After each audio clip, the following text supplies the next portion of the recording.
તો કેન્દ્રીય ગૃહમંત્રી અમિત શાહ ગુજરાતના પ્રવાસે છે। અમદાવાદમાં વિવિધ વિકાસના કાર્યોની ભેટ આપશે। ત્યારે પલ્લવ ફ્લાયઓવર બ્રિજનું પણ લોકાર્પણ કરવામાં આવશે।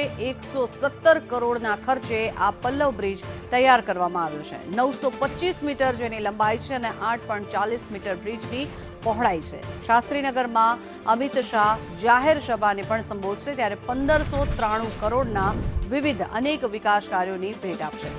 700 જુનિયર ક્લાર્કને પણ નિમણૂક પત્ર એનાયત કરવામાં આવશે। અનેક જે કાર્યક્રમો યોજવામાં આવશે જેમાં અમિત શાહ હાજરી આપશે। સાયન્સ સિટીમાં સહકારી મહાસંમેલનનું પણ આયોજન કરવામાં આવ્યું છે। ત્યારે મહત્વનું છે કે કેન્દ્રીય ગૃહમંત્રી અમિત શાહ અનેક વિવિધ કાર્યક્રમોમાં હાજર રહેશે। સવારે 10:30 વાગે સહકારી મહાસંમેલનમાં હાજરી આપશે।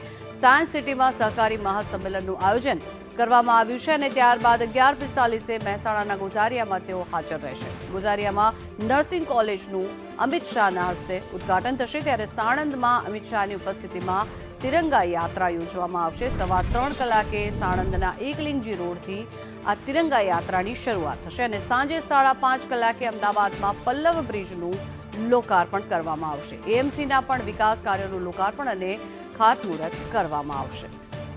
અમિત શાહ કે જેઓ ગુજરાતના પ્રવાસે છે, સતત અનેક જે કાર્ય કરવામાં આવશે તેમના દ્વારા લોકાર્પણ અને ખાતમુહૂર્તના કાર્યો કરવામાં આવશે। તેમના આખા દિવસના જે શેડ્યુલ છે, જે પ્રોગ્રામ છે, કાર્યક્રમો છે તેની ઉપર ફરી એક વખત નજર કરી લઈએ તો સતત અનેક જે વિવિધ કાર્યક્રમો છે તેમાં અમિત શાહ હાજરી આપશે।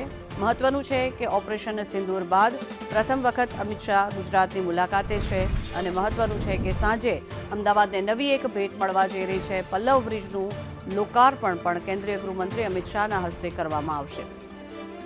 અત્યારે હાલની જો વાત કરીએ, સાયન્સ સિટી ખાતે 10:30 વાગે કાર્યક્રમ યોજાવા જઈ રહ્યો છે જેમાં સૌપ્રથમ અમિત શાહ હાજરી આપશે અને ત્યારબાદ એ કાર્યક્રમોનો સિલસિલો ત્યાંથી શરૂ થશે। ગોઝારિયામાં પણ તેઓ નર્સિંગ કોલેજનું લોકાર્પણ કરશે અને સાંજે અમિત શાહ અમદાવાદમાં જાહેર સભાને પણ સંબોધિત કરશે।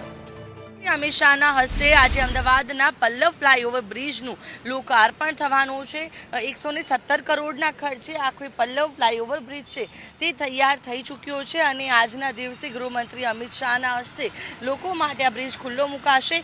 બ્રિજની જે લંબાઈ છે 925 મીટર જેટલી છે, જ્યારે પહોળાઈ 8.40 મીટર જેટલી આ બ્રિજ ધરાવે છે। નારણપુરા, રાણી, અકબારનગર, વાડજમાં વસતા લોકો માટે ખૂબ જ રાહત થવાની છે, કારણ કે જ્યારે તે લોકો જે ભારે ટ્રાફિક જામની સમસ્યાનો સામનો કરી રહ્યા હતા તે હવે નહીં કરવું પડે। ટ્રાફિકમાંથી છુટકારો મળવાનો છે, કારણ કે આ ફ્લાયઓવર બ્રિજ હવે બનીને તૈયાર થઈ ચૂક્યો છે। ત્યારે ખાસ કરીને નારણપુરાના જે સ્પોર્ટ્સ કોમ્પ્લેક્સ છે તેને આ જોડતો બ્રિજ હોવાથી સ્પોર્ટ્સની થીમ ઉપર આ બ્રિજને શણગારાયો છે અને વિવિધ ગેમ્સની થીમ જે છે તે બ્રિજના જે પિલર્સ છે તેની ઉપર દોરવામાં આવી છે, જેથી કરીને સ્પોર્ટ્સ માટે પણ એક પ્રકારની જાગૃતતા છે તે ફેલાવી શકાય। અને આખો આ જે ફ્લાયઓવર બ્રિજ છે તે હવે બનીને તૈયાર થઈ ગયો છે અને હવે તેનું લોકાર્પણ થશે। ત્યારે શહેરીજનોને આ ફ્લાયઓવર બ્રિજ મળતા ખૂબ જ રાહત મળશે અને ટ્રાફિક જામની સમસ્યાથી રાહત મળશે।